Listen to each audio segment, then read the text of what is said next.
Welcome to Equipped, Reason and Faith in the African Youth Mind, where faith meets reason and Africa rises to defend the truth. I am Roy. And I'm Mechack. Welcome to episode 2. So today we are answering one of the most common questions young people in Africa are asking.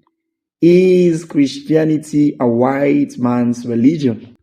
Be honest, many of us have heard that line, especially in university or online. Someone saying we should go back to our African roots and leave this foreign religion behind. But here's the thing. That thing is historically inaccurate. So let's break it down. Christianity began in the Middle East, not Europe. Jesus was not American. He was a brown-skinned Jew, born in Bethlehem, not Birmingham.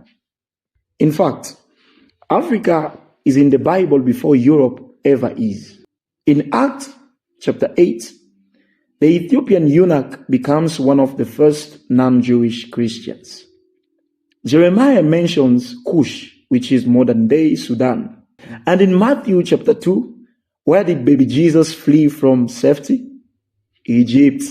That's Africa. Get this. There are some African early church fathers. Here are some. Tertullian from Carthage, modern-day Tunisia. He coined the word Trinity.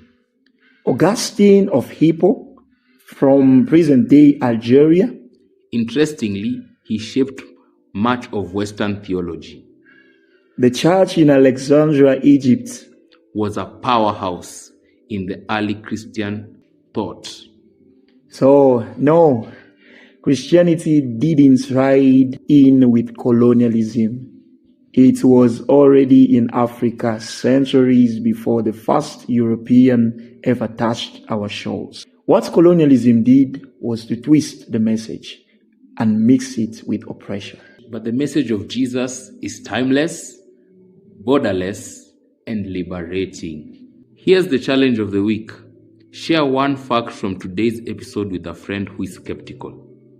Read the story of the Ethiopian eunuch found in Acts chapter 8. See how Africa was already a part of the gospel story.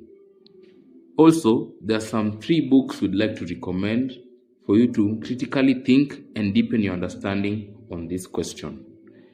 Christianity in Africa, the Renewal of Non-Western Religion, authored by Kwame Bediako. Number 2 is Africa Cast, authored by Tokunboh Adeyemo. Number 3, The Church in Africa, 1450 to 1950, authored by Bengt Sundkler. The Swedish-born missionary and Africanist, honorary African historian. So don't be ashamed of the gospel. It's not a Western idea. It's God's plan for all nations, and Africa is part of that plan from the very beginning. Next week, we shall answer the following. Is faith rational? Or can I really love God with my mind? Spoiler alert, you can and you should. Until then, stay bold, stay rooted, and stay equipped.